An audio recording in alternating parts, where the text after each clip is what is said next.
राम जय जय श्री सीता। तो आइए दुर्लभ है मनुष्य लोक, इस मनुष्य लोक में आ जाना, हमारा जन्म हो जाना बड़ा मुश्किल है, क्योंकि 84 लाख योनियों को पार करके तब जीवात्मा इस दुर्लभ देह को प्राप्त होता है। तो मनुष्य बन जाना बहुत मुश्किल है, बहुत कठिन है।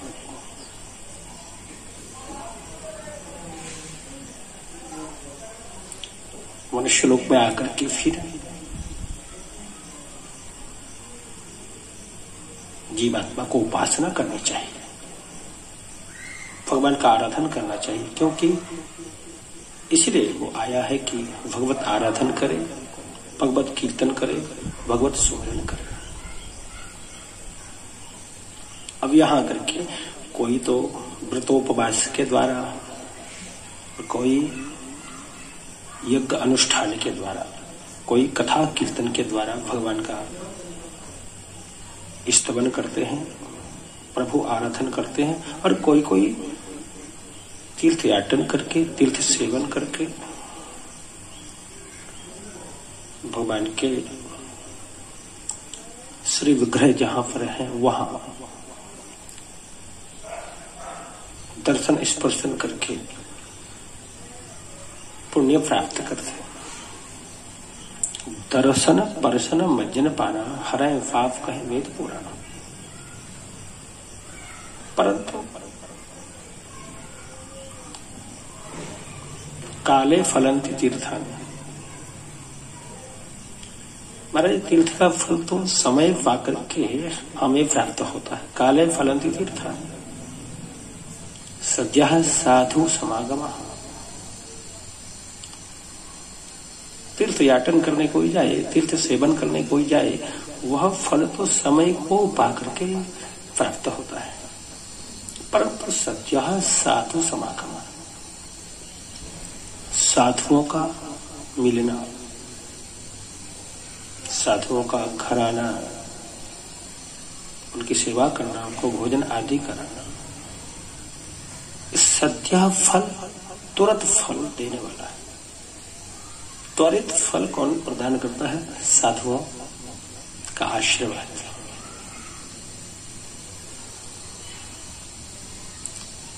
लेकिन पुण्य पुण्य बिन मिले ही न संता। जब तक हमारे पुण्य जागृत नहीं होंगे तब तक संतों का दर्शन हो नहीं सकता। पुण्य पुण्य बिन मिले ही न सकता। और साधु नाम दर्शनम पुण्य,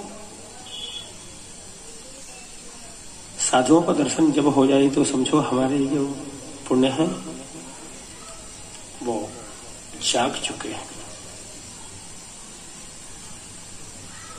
हमारे पुण्य प्रकट हो चुके हैं।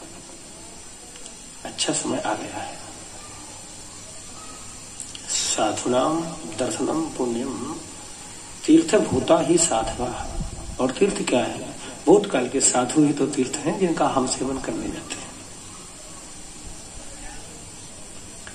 साधुओं का, ब्राह्मणों का समागम त्वरित फल प्रदान करने वाला है।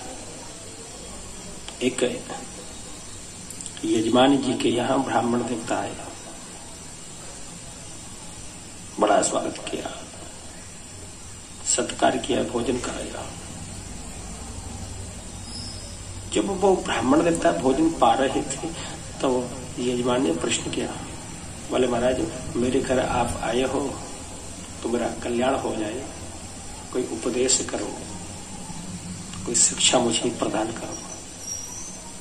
देखो, साधु ब्राह्मण भोजन करने आते हैं तो उस गृह स्वामी का स्वभाव स्वतः परिवर्तित हो जाता है, तब्दीलात हो जाता है, बदल जाता है। क्योंकि यही तो साधु और ब्राह्मण के भोजन कराने का पुण्य है, यही तो फल है। पर वो यजमान बोले कि मुझे उपदेश करो, तो ब्राह्मण देवता ने कहा बोले यजमानी जी उपदेश तो कहीं से भी ले लो, उपदेश कहीं से भी हम प्राप्त कर सकते हैं। तो यजमान की गोद में जो बेटा था वह बेटे का बेटा था, नाती था, वह कह रहा था बाबा बाबा बाबा। तो ब्राह्मण देवता ने कहा कितना सुंदर उपदेश दे रहा है, कह रहा है बाबा तो बन जाओ ना बाबा, घर को छोड़ दो, अरे उपदेश कहीं से ग्रहण कर लो। यजमान जी बोले बात तो तुम्हारी सही है, और जब ये बाबा कहता है तो मन ऐसा करता है कि घर छोड़ देना चाहिए और बाबा बन जाना चाहिए। परंतु कुछ देर बाद बेटी का बेटा आ जाता है और वो कहता है नाना नाना घर छोड़ के मत जाना। तो मन में हो जाता है कि बालक का जो बेटा है वो तो बाबा हो जाने के लिए कहता है, बेटी का बेटा है वो मना करता है, इसलिए मैं रुक जाता हूं। उपदेश कहीं से भी ग्रहण कर हमें उपदेश ग्रहण करना चाहिए।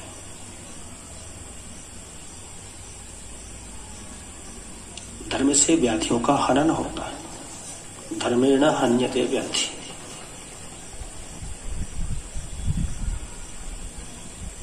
धर्म करते हैं तो व्याधियां दूर हो जाती हैं। धर्मेण हन्यते व्याधि, धर्मेण हन्यते ग्रह, धर्मेण हन्यते शत्रु सर्वे पुण्य पराजय।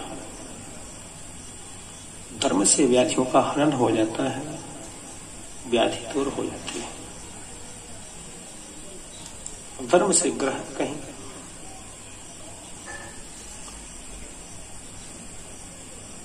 प्रतिकूल है तो वह अनुकूल हो जाता है।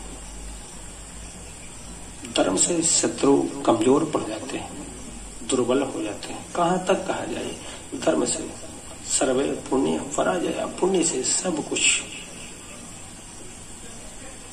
अच्छा हो जाता है, सब परास्त हो जाते हैं, सब दुर्बल हो जाते हैं, सब निष्क्रिय हो जाते हैं। इसलिए धर्म अवश्य करना चाहिए। धर्मेण हन्यते व्याधि।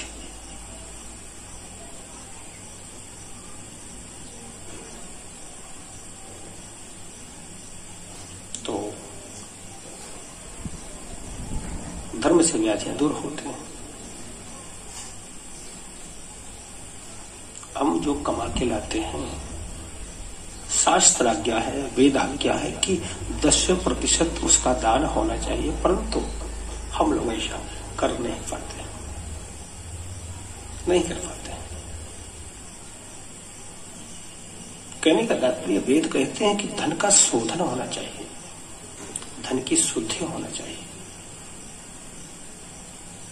धन को पुनीत करके ही करके कार्य में लगाया जाए। तन मन और धन त्रिवर्ग है, इन त्रिवर्गों को शोधन करना चाहिए। हम अपने शरीर को पवित्र करें, पर मालूम है शरीर कैसे पवित्र होता है?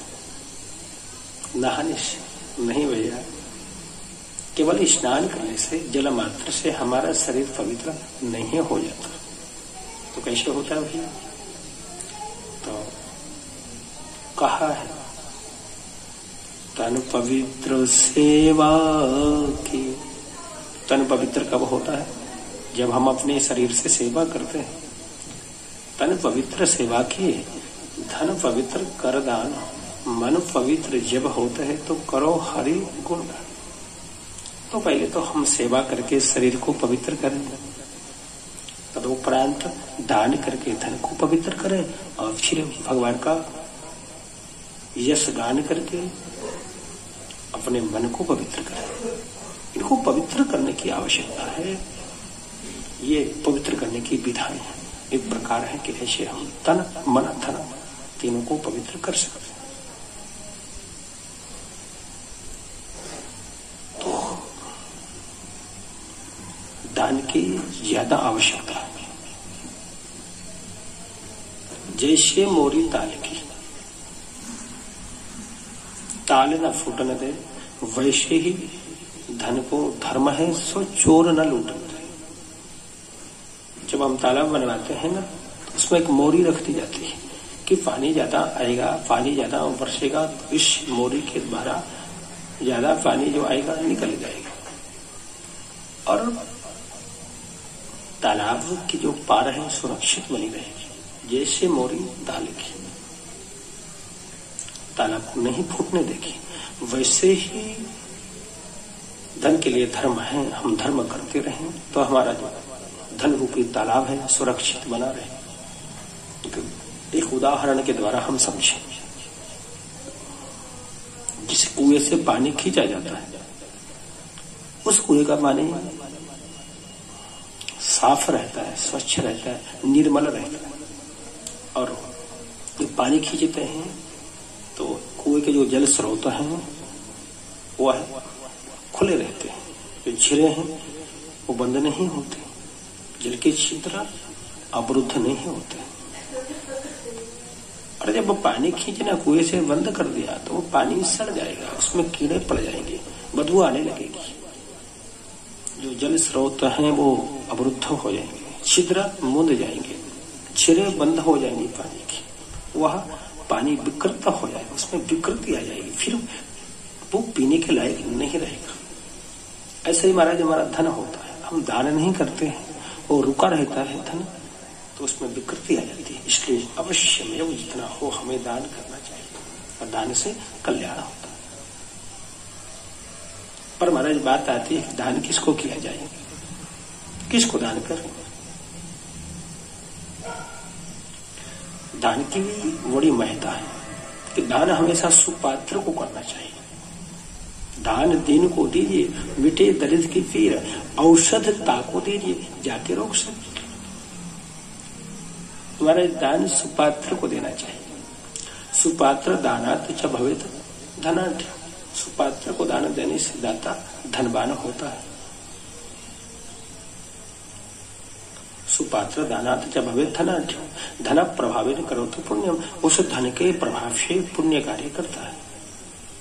और पुण्य प्रभावात सर्वलोकवासी, उस पुण्य के प्रभाव से वह स्वर्ग आदि लोगों का वासी प्राप्त करता है।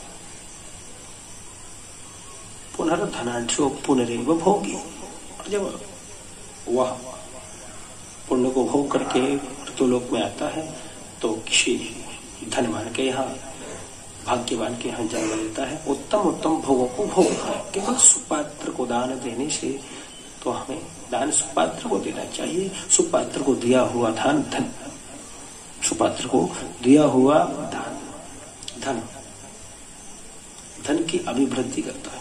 जो दाता सुपात्र को दान देता है उसके यहाँ धन की अभिवृद्धि होती है और उस धन से पुण्य आदि कार्य करता है। और पुण्य प्रभावात सर्वलोकवासी, पुण्य के प्रभाव से स्वर्ग आदि लोगों का वास प्राप्त होता है। और जब यहाँ जन्म लेता है तब श्रीमंत के यहाँ जन्म लेकर के उत्तम उत्तम भोगों को भोगता है। और कहीं गलती से भी कुपात्र को दान दे दिया महाराज, कुपात्र दानात् च भवेत् दरिद्र। कहीं कुपात्र को दे दिया तो वह कुपात्र को दिया हुआ दान दाता को दरिद्र बनाता है, निर्धन बनाता है, कमजोर बनाता है। कुपात्र दानात् भवेत् दरिद्रो। दारिद्र दोषेन करोतु पापम। और उस दारिद्र दोष के कारण वह पाप कर्म करता है, क्योंकि भूखा व्यक्ति होगा वो कुछ भी करने को तैयार है। कुपात्र दानात् च भवेत् दरिद्रो दारिद्र दोषेन करोतु पापम। और पाप प्रभावात् नरकम प्रयाति। उस पाप के प्रभाव से नरक आदि लोगों का वह वास करता है। तदोपरांत पाप जब कट जाते हैं तो पुनर्दरिद्रो पुनरेव पापी, किसी भाग्यहीन के यहाँ, निर्धन के यहाँ जन्म लेता है और अपने पापों को भोगता है। इसलिए हमेशा सुपात्र को दान देना चाहिए। अब आप देखो, भिक्षुक जो भिक्षा लेने वाले होते हैं उनके अलग तेवर होते हैं। सुबह का वक्त था, एक सेठ जी 6वीं मंजिल पर घूम रहे थे भिक्षुक आया भिक्षा लेने के लिए, नीचे से चिल्लाया, ऊपर देखकर सेठ जी की तरफ, अन्नदाता कुछ मिल जाता। सेठ जी बोले आगे चल, कुछ नहीं। फिर बोला सरकार कुछ कर दो उपकार। सेठ जी ने फिर भी मना कर दिया कि मेरे पास कुछ नहीं है, चला गया। फिर बोला कि अरे सेठ भूखा है पेट, फिर भी कुछ नहीं। सेठ ने दिया, मना कर दिया, आगे चल, कुछ नहीं। अब भिखारी ने तेवर बदले और कहा कि तेरे पास कुछ नहीं है? बोले कुछ नहीं। तो आजा नीचे, एक कटोरा तू भी थाम ले, साथ साथ भिक्षा मांगेंगे। बोलो वृंदावन बिहारी लाल की जय। तो कुछ भिक्षुक भी ऐसे, लेकिन मैं निवेदन करूं आपसे, इस व्यास मंच से मैं कहना चाहूंगा कि हमारे घर कोई भिक्षुक आए, कोई भिखारी आए, न के न प्रकार प्रभु ने जो जल फल दिया है उसको हमें संतुष्ट करना चाहिए। हम कुछ भीख में दे देते हैं तो हमारा ये पुण्य है, और कहीं नहीं देते हैं तो हमारा पुण्य वो साथ ले जाता है। इसलिए कुछ ना कुछ अवश्य देना चाहिए। और भिक्षुक जो भिक्षा लेने वाला आता है वो केवल भिक्षा ही नहीं लेता, अपितु हमें उपदेश देकर के, हमें ज्ञान देकर के जाता है। भिक्षुक भिक्षा लेने आया, वह हमें ज्ञान देकर जाता है। भिक्षुका नैव भिक्षन्ति, केवल भिक्षा ही नहीं लेता। भिक्षुका नैव भिक्षन्ति बोधयन्ति ग्रहे ग्रहे दीयताम दीयताम अदातुम फलमीदृशम्। भिक्षु कहता है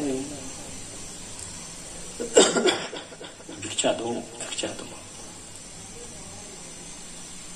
परंतु जैसी गलती मैंने की है वैसी कभी मत करना। भिखारी कहता है कौन सी गलती? भिखारी कहता है कि भैया पहले जन्म में मैंने किसी को दान नहीं दिया था, इसलिए मुझे भिखारी होना पड़ा।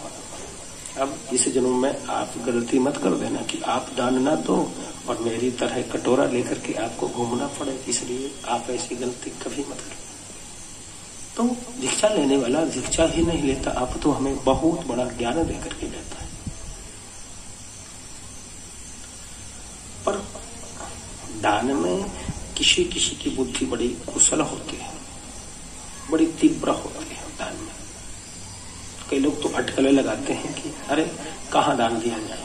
कोई भिखारी आया तो चार बातें सुनाते हैं, अच्छा भला है, चंगा चोखा है, आज पर स्वस्थ मस्त है, कुछ कमा नहीं देता, क्यों भीख मांगता है? पर जिनकी बुद्धि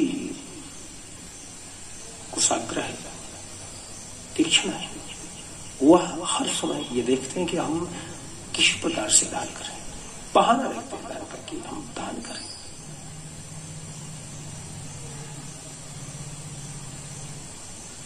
भगवान कृष्ण हर समय अर्जुन से कर्ण की तारीफ किया करते थे, वाह वाह कर्ण। जब बात आती थी तो तारीफ कर्ण के करते थे। अर्जुन को बड़ा बुरा लगता था। एक दिन पूछा, बोले महाराज साथ तो हमारा देते हो और तारीफ कर्ण की करते हो, क्या बात है? गोविंद ने कहा, केशव बोले क्यों? असल में बात तो यह है कि वह दान भी रहे, दान देता है। अर्जुन ने कहा कि हमारे धर्मराज कहाँ कम दान देते हैं, वो भी तो दान दाता है, उनकी कभी तारीफ नहीं की। भगवान ने कहा ठीक है, समय आने पर वो बता दिया जाएगा कि मैं क्यों तारीफ करता हूं। प्रत्यक्षम किम प्रमाणम। एक दिन अर्जुन को साथ लेकर के भगवान कृष्ण साधु का वेश बनाया। भगवान ने अर्जुन को भी साधु बनाया और दोनों साधु बनकर के महाराज धर्मराज के राज्य में पहुंचे। धर्मराज ने स्वागत किया, दोनों महात्मा को बिठाया, आज्ञा करें क्या चाहिए। बरसात का मौसम था, पानी बरस रहा था। केशव बोले महाराज हमारा नियम है, नित्य प्रति हम चंदन की सूखी लकड़ियों से अग्निहोत्र करते हैं, हवन करते हैं, अतः थोड़ी सी चंदन की सूखी लकड़ी हमें उपलब्ध हो जाए। धर्मराज बोले ठीक है, अनुचरों को आज्ञा दी।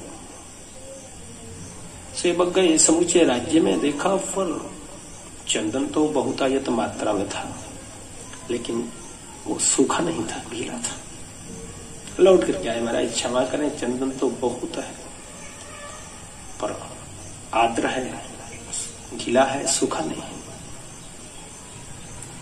अब गीले चंदन से हवन होता नहीं। महाराज धर्मराज बोले कि मुझे क्षमा करें, अन्य कोई वस्तु चाहिए तो मैं दे सकता हूं। लौट करके आए, रास्ते में अर्जुन ने कहा, बोले गोविंद इसमें धर्मराज की कोई गलती नहीं है, चंदन तो था, चंदन था पर वो गीला था क्योंकि मौसम ही बरसात का था। भगवान ने कहा अर्जुन से कि इसी साधु वेश में एक बार कर्ण के यहां चले। भगवान लेकर के वहां पहुंचे। कर्ण देखकर प्रसन्न हुआ, मेरे यहां साधु आए हैं, आज मेरा धन्य धन्य धन्य दिन हो गया, आज मेरा भवन धन्य हो गया, आज मैं कृतकृत्य हो गया, मेरे यहां साधु पधारे। जबकि रोज कई याचक कर्ण के यहां आते हैं, ऐसे ही भाग्य की सराहना रोज करता है। केसर पहुंचे, अर्जुन के सहित प्रणाम किया, बिठाया, आसन दिया, हाथ जोड़कर बोले कर्ण दास के लिए क्या आज्ञा है, क्या सेवा करूं, किस प्रकार सेवा करूं। वही प्रश्न कहा जो महाराज धर्मराज को कहा था। बोले कि देखो हम रोज अग्निहोत्र करते हैं, हवन के लिए चंदन की सूखी लकड़ी चाहिए। करना बोला ठीक है महाराज। अनुचरों को आज्ञा दी, कर्ण के व्रत चले, हर जगह चंदन को ढूंढा, बहुत था चंदन तो पर गीला था, सूखा नहीं था। लौट करके भृत्यों ने कहा, बोले महाराज चंदन तो बहुत है पर गीला है, सूखा नहीं। अर्जुन मुस्कुराए। अर्जुन को एक आंतरिक हंसी आई, मतलब कि यहां क्या मिला देखने को, जो तारीफ करते थे यशो, लेकिन मैं तो कुछ समझा नहीं, मन में हंसी आई। कर्ण का मन व्यथित, द्रवित, विचार करने लगा कर्ण मन में कि मेरे यहां से साधु कहीं निराश होकर चले गए तो मेरा जीवन किसी काम का नहीं है। क्योंकि कुछ लोगों की बुद्धि धर्म में, दान में बड़ी तीक्ष्ण होती है, बड़ी कुशाग्र होते है। विचार किया कर्ण बोले अनुचरों से कि सुनो, मेरे यहां से साधु कहीं विमुख होकर चले गए तो मेरा कोई धर्म नहीं, मैं जी नहीं सकता। बोले तो भृत्यों से कहा कि द्वार, ये दरवाजे, खिड़कियां जो चंदन के बने हैं कब काम आएंगे, फाड़ डालो, तोड़ डालो, जितना चंदन चाहिए सूखा उतना ब्राह्मणों को उपलब्ध कर दो।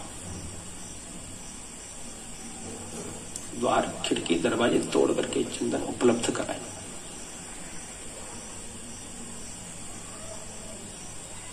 अर्जुन और केशव चंदन लेकर के जब वहां से आए तो रास्ते में अर्जुन से कहा केशव ने, बोले पार्थ तुम्हारे धर्मराज के यहां भी तो चंदन के द्वार थे, खिड़की थी, दरवाजे थे, वो सब सूखे थे, पर तुम्हारे भाई की बुद्धि कुशाग्र नहीं थी, तुम्हारे भाई की बुद्धि तार्किक नहीं थी। तो सबकी बुद्धि कुशाग्र नहीं होते, दान में निपुण बहुत कम लोग होते। एक समय की बात है, कर्ण को बाण दे दिया गया था। कर्ण पड़े हुए थे अचेत अवस्था में। उसी समय सूर्य नारायण ब्राह्मण का रूप लेकर के पहुंचे और कहा मैं दान लेना चाहता हूं। तो कर्ण ने कहा कि ब्राह्मण देवता, मेरे दांतों में जो स्वर्ण लगा हुआ है उनको आप ले सकते हैं, मेरी स्थिति ठीक नहीं है। तो बोले मैं तेरा स्वर्ण निकाल के लूं, मैं नहीं ले सकता। तो कर्ण ने पत्थर पर अपना मुंह पटका, दांत को तोड़ा। बोले ब्राह्मण देवता अब तो ये ले लो दान में। बोले ये खून से सना हुआ दान। कर्ण ने बाण चला करके वहीं जल को प्रकट किया, धुल करके स्वर्ण निकाल करके दान में दिया। मरते समय भी दान करके गए। दान में सबकी बुद्धि निपुण नहीं होती। तो कहने का भाव यही है कि जितना भी हो हमें दान अवश्य में करना चाहिए।